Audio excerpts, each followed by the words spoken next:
Yassa Seolus, je suis Stan Volk et bienvenue sur Hellenikos Cosmos et dans ce 9e épisode de l'histoire de la Grèce moderne.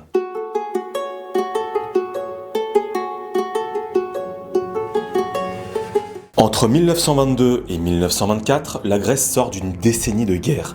Guerre balkanique, Première Guerre mondiale, guerre d'Asie mineure. Le pays est épuisé. Il doit intégrer autour d'1,5 million de réfugiés grecs venus d'Asie mineure, du pont Euxin, de Thrace orientale. L'économie est en grande difficulté, les finances publiques sont au bord du gouffre et les divisions politiques restent très profondes. En septembre 1922, une révolte militaire éclate. Des officiers de tendance vénézéliste, comme Nikolaos Plastiras, renversent le gouvernement royaliste. Ils forment un comité révolutionnaire qui prend le pouvoir à Athènes. L'idée est double, punir les responsables du désastre d'Asie mineure et essayer de stabiliser le pays. C'est dans ce contexte qu'a lieu le procès des Six, au cours duquel plusieurs dirigeants royalistes sont condamnés à mort et exécutés. Ce comité révolutionnaire se concentre d'abord sur la reconstruction de l'État et de l'armée, ainsi que sur la gestion de la crise des réfugiés. Les questions sociales, elles, restent largement ouvertes. Chômage massif, bidonville autour d'Athènes et de Thessalonique,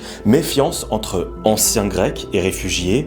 Dans le même temps, on voit apparaître une vie syndicale plus organisée et un mouvement ouvrier plus structuré. En 1924, le Parti communiste de Grèce, le KKE, est officiellement constitué, même si ses racines remontent à la fin de la guerre.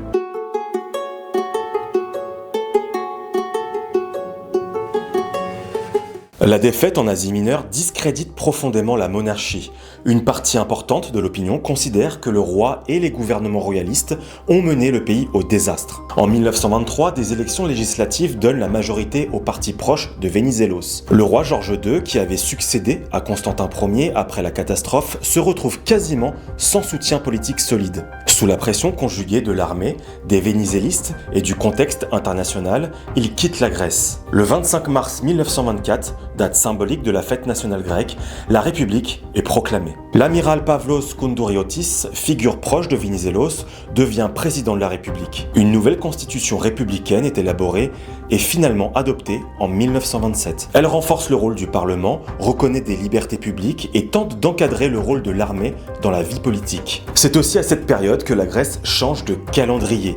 Jusqu'alors, l'État utilisait encore le calendrier julien, en retard sur le calendrier grégorien utilisé en Europe occidentale. En 1924, la Grèce adopte officiellement le calendrier grégorien dans la vie civile, ce qui implique un saut de plusieurs jours. Ce détail peut paraître technique, mais il marque aussi une volonté politique de rapprochement avec l'Europe occidentale. Malgré ces réformes, l'instabilité politique reste forte. Entre 1922 et 1935, on peut compter plusieurs dizaines de complots, de putsch avortés ou de tentatives de coup d'État. Les lignes de fracture entre vénizélistes et royalistes, entre républicains et partisans de la monarchie, restent très vives.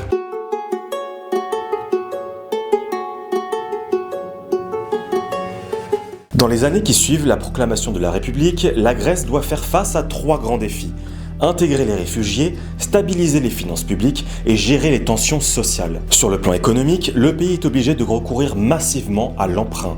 Entre 1924 et 1927, plusieurs grands emprunts sont contractés, souvent avec l'approbation ou le contrôle de puissances étrangères ou d'organismes internationaux. Une partie de ces fonds sert à l'installation des réfugiés, achat de terres, construction de logements, soutien à l'agriculture. Mais ces emprunts creusent aussi la dette et rendent le pays dépendant de ses créanciers. Sur le plan social, les inégalités sont très fortes. La répartition des terres reste inégale, surtout dans certaines régions.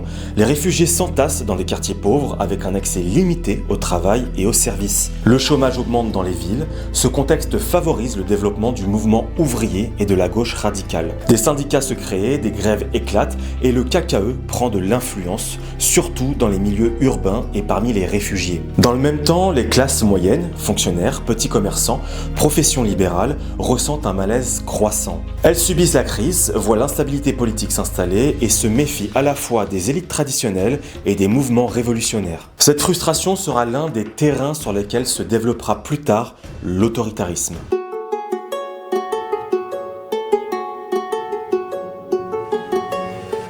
En 1928, de nouvelles élections législatives ont lieu. Eleftherios Venizelos, qui avait été au centre de la vie politique depuis les guerres balkaniques, revient au pouvoir avec une large majorité. C'est son dernier grand gouvernement qui dure jusqu'en 1932. Beaucoup d'historiens considèrent cette période comme un moment de réforme intense, mais aussi de tension. Sur le plan économique, Venizelos lance plusieurs projets importants. Il crée la Banque agricole de Grèce, chargée de fournir des crédits aux agriculteurs et de soutenir le développement des campagnes. C'est une mesure cruciale à un moment où de nombreux réfugiés s'installent comme paysans sur des terres redistribuées. Il soutient aussi des programmes de travaux publics, routes, ports, infrastructures, pour moderniser le pays et lutter contre le chômage. Sur le plan éducatif, il joue un rôle central.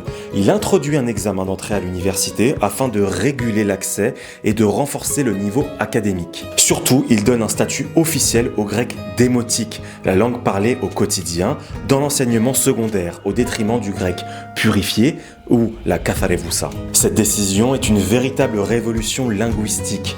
Elle rapproche l'école de la langue réelle du peuple et marque une étape décisive dans la question de la langue en Grèce. Sur le plan administratif, ces gouvernements cherchent à moderniser l'État, rationalisation des services, codification du droit, projet de réforme de l'appareil administratif. En politique étrangère, Venizelos tente d'apaiser les relations avec les voisins. Des tensions persistent avec la Bulgarie au sujet de la Macédoine, avec des incidents frontaliers. Mais la signature d'un pacte interbalkanique au milieu des années 1930 prépare une période de coopération entre la Grèce, la Yougoslavie, la Turquie et la Roumanie, même si la Bulgarie refuse de s'y associer. La question chypriote apparaît également.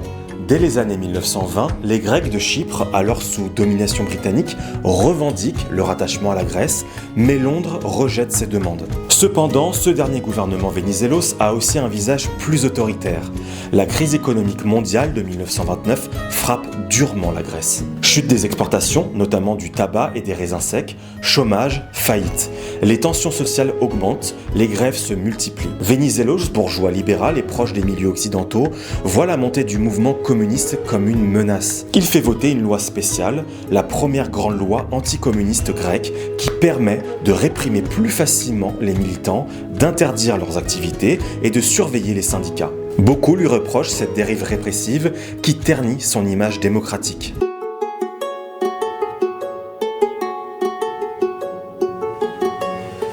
La crise de 1929 aggrave tous les problèmes existants. La Grèce, très dépendante de ses exportations agricoles, voit ses revenus chuter brutalement. Les emprunts deviennent plus difficiles à obtenir, la dette pèse de plus en plus lourd et la monnaie se déprécie. Le chômage augmente, surtout dans les villes et parmi les réfugiés, qui restent souvent en bas de l'échelle sociale. Dans ce contexte, les mouvements de protestation se multiplient. Un épisode emblématique est la grève des ouvriers de tabac à Thessalonique, en 1936. Les ouvriers du tabac, nombreux à être des réfugiés, se mettent alors en grève pour protester contre les conditions de travail et les salaires. Les affrontements avec la police dégénèrent, plusieurs manifestants sont tués. La photo d'une mère tenant son fils mort dans ses bras fait le tour de la presse et inspire au poète Yannis Ritsos son poème Epitaphios. Plus tard, dans les années 1960, Mikis Theodorakis met ce texte en musique. La chanson devient un symbole pour la jeunesse opposée à la dictature des colonels. Sur le plan politique, l'instabilité est permanente. Les gouvernements se succèdent, incapables de stabiliser durablement la situation économique et sociale. On compte de nombreux complots, putschs manqués, tentatives de soulèvement, aussi bien du côté vénizéliste que du côté royaliste. Venizelos lui-même est impliqué dans une tentative de coup de force en 1933, ce qui brouille encore davantage son image chez certains. Dans ce climat de crise, une partie de la société, notamment des classes moyennes et certains milieux militaires, commence à se tourner vers des solutions autoritaires, présentées comme la seule manière de rétablir l'ordre, de contenir le communisme et de stabiliser l'État. C'est sur ce terreau que la monarchie va revenir, puis que Métaxas va prendre le pouvoir.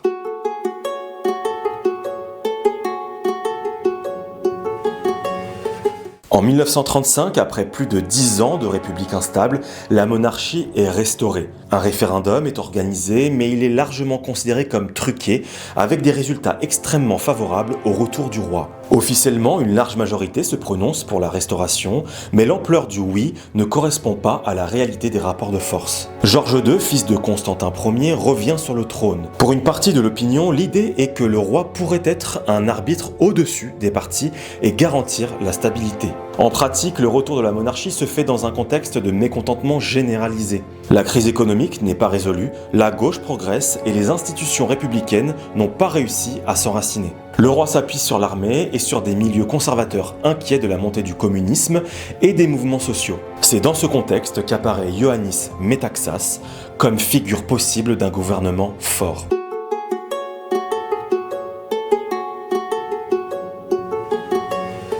Ioannis Metaxas est un officier de carrière, monarchiste, qui avait déjà joué un rôle d'opposant lors des débats sur l'entrée en guerre en 1915-1916. En 1936, le roi Georges II le nomme Premier ministre, en présentant ce choix comme un rempart contre le communisme et le désordre social.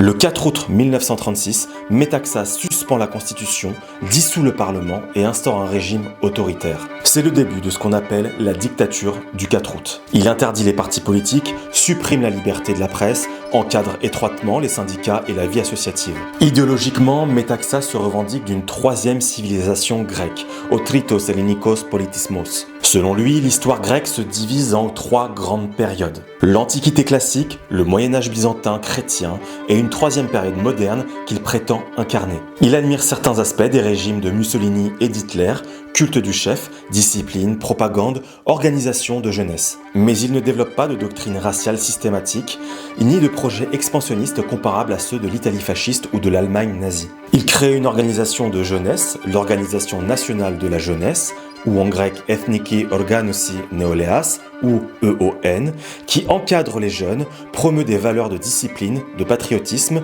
et de fidélité au régime. La culture est contrôlée, certaines pièces de théâtre jugées subversives, comme Antigone de Sophocle, l'histoire d'une jeune femme qui résiste à un pouvoir injuste, sont interdites, car elles sont interprétées comme des appels implicites à la désobéissance. Des livres sont censurés ou brûlés, la répression vise en premier lieu les communistes. Arrestations massives, déportations sur des îles comme Anafi ou Giaros, les détenus subissent des pressions et parfois des tortures pour les amener à signer des déclarations de repentance. Ceux qui refusent sont marqués socialement, exclus de nombreux emplois et surveillés en permanence. En même temps, Metaxas mène une politique favorable aux agriculteurs, ce qui lui fait gagner un certain soutien dans les campagnes. Il efface ou rééchelonne des dettes agricoles, encourage les coopératives, ce qui améliore le sort d'une partie du monde rural. Sur le plan linguistique, il soutient la publication d'une grammaire du grec moderne par Manolis Triantafylidis, parfois associé dans la mémoire à Somatis, qui contribue à la standardisation de la langue démotique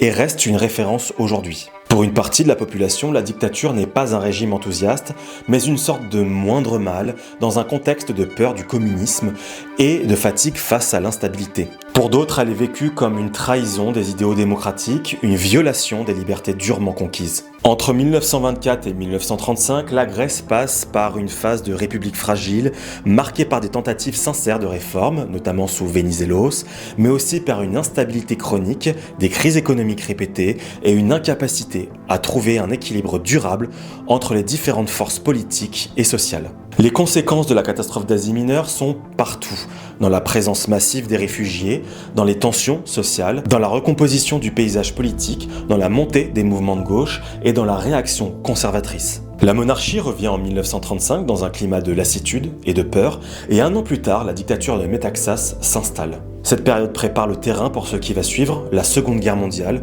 l'occupation, la résistance et plus tard, la guerre civile. Comprendre cette décennie, c'est comprendre pourquoi la Grèce entre dans les années 1940 et 1950 avec une société profondément divisée et des institutions fragiles. Voilà pour ce 9e épisode de l'histoire de la Grèce moderne. Si cette vidéo vous a plu, n'hésitez pas à la liker, à la partager autour de vous et surtout à vous abonner à la chaîne en activant la cloche des notifications pour ne manquer aucun épisode de cette grande fresque de l'histoire de la Grèce moderne. Et si vous souhaitez soutenir mon travail, vous pouvez le faire sur Tipeee, le lien est en description. Merci pour votre fidélité et on se retrouve très bientôt pour le prochain épisode. C'était Stan Volk, sur ce, Nastekala.